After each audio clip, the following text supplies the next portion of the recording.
પારડી, ઉદવાડા, કપરાડા, બિલીમોરા 4 યુવકો સાથે લાખો રૂપિયાની છેતરપિંડી કરનાર નિમિષા નાયકની ધરપકડ. કલેક્ટર ઓફિસમાં પી અને ડ્રાઈવરની નોકરી આપવાની લાલચ આપી 4 યુવકો પાસેથી 9,59,000 પડાવ્યા.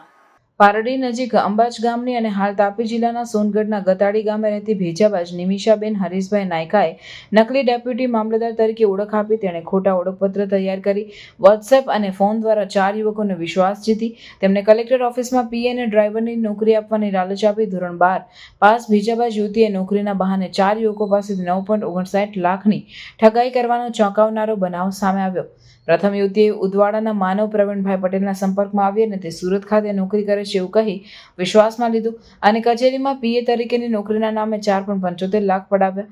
બાદમાં કપરાડાના વાજવડના ગુંજેશ બિપિનભાઈ પટેલ પાસેથી પણ સરકારી કચેરીમાં ડ્રાઈવરની નોકરી માટે 39 લાખ, બિલીમોરાના રાહુલ પાંચોલી પાસેથી 4.13 લાખ અને પારડીના મિલન સુખદેવ પટેલ પાસેથી 31,800 રૂપિયા પડાવી લીધા.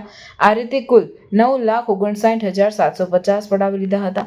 પૈસા બાદ પણ નોકરી ન મળતા છેતરપિંડીનો ભોગ બન્યા હોવાનું બહાર આવતા યુવાનોએ પારડી પોલીસ મથકે ફરિયાદ કરી હતી, જે આધારે પારડી પોલીસે નિમિષાબેનની ધરપકડ કરી વધુ તપાસ શરૂ કરી છે. પારડી પોલીસના વિસ્તારમાં સરકારી અધિકારી તરીકે ઓળખ આપીને અલગ અલગ 4 જેટલા લોકોને સરકારી નોકરી અપાવવાના બહાને એમને લાલચ આપીને છેતરપિંડીનો એક બનાવ ધ્યાને આવેલો છે. આ બનાવમાં નિમિષાબેન હરીશભાઈ નાયકા જે પરિમલભાઈ ચૌધરીની પત્ની છે એ વ્યક્તિની ધરપકડ કરવામાં આવી છે. કેટલા રૂપિયાનું છેતરપિંડી કેટલા લોકો સાથે કર્યું? આ નિમિષાબેન હરીશભાઈ નાયકા એમણે માનવ પટેલ નામના એક વ્યક્તિના મિત્ર હતા અને એમની સાથે લાંબા સમયથી સંપર્કમાં હતા.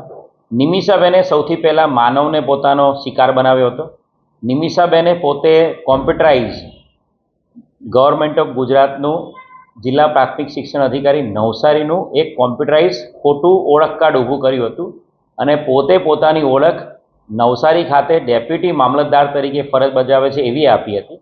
અને માનવને વિશ્વાસમાં લઈને એમણે સૌથી પહેલાં માનવને કલેક્ટર કચેરીમાં પીએ તરીકે નોકરી અપાવવાની લાલચ આપી હતી અને જેના આધારે એમણે માનવની પાસેથી 4,75,000 રૂપિયા જેટલા પૈસા પડાવી લીધા હતા.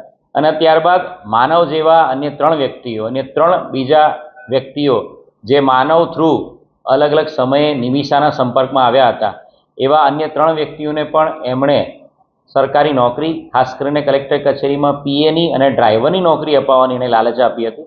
અને એ રીતે કુલ 4 વ્યક્તિઓ પાસેથી અલગ અલગ સમયગાળામાં છેલ્લા 6 થી 8 મહિનામાં 9,59,000 રૂપિયાની વિશ્વાસઘાત અને છેતરપિંડી કરેલાની હકીકત મળેલી છે. તાત્કાલિક આ બનાવમાં ગુનો દાખલ કરવામાં આવ્યો છે.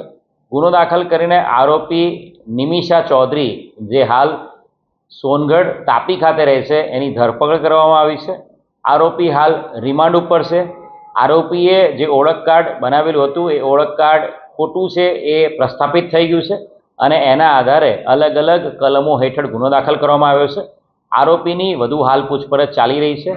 નિમિષા જે આરોપી છે એની પાસે અન્ય કંઈ આધાર પુરાવા કે અન્ય કંઈ ખોટા આઈ કાર્ડ સાથે સાથે એની સાથે અન્ય કોઈ વ્યક્તિ સંકળાયેલું છે કે નહીં એ બાબતે ડિટેલ ઇન્ટ્રોગેશન રિમાન્ડ દરમિયાન ચાલી રહ્યું છે. સર, અલગ અલગ અધિકારીઓના નામે એને ચેટ કરીને લોકોને ફસાવવાની સાજિશ કરેલી. આજે નિમિષા જે મૂળ ક્યાંની છે અને એ શું કરે છે અને એને એમો શું હતી? નિમિષા ઓરિજિનલી અંબાજ ગામ પારડીની છે અને એ મેરેજ કર્યા પછી પોતાના પતિ પરિમલ સાથે સોનગઢ ખાતે રહે છે અને પૈસાની જરૂરિયાત હોવાના કારણે જેણે આ રીતે આખું આ ષડયંત્ર ઊભું કર્યું છે.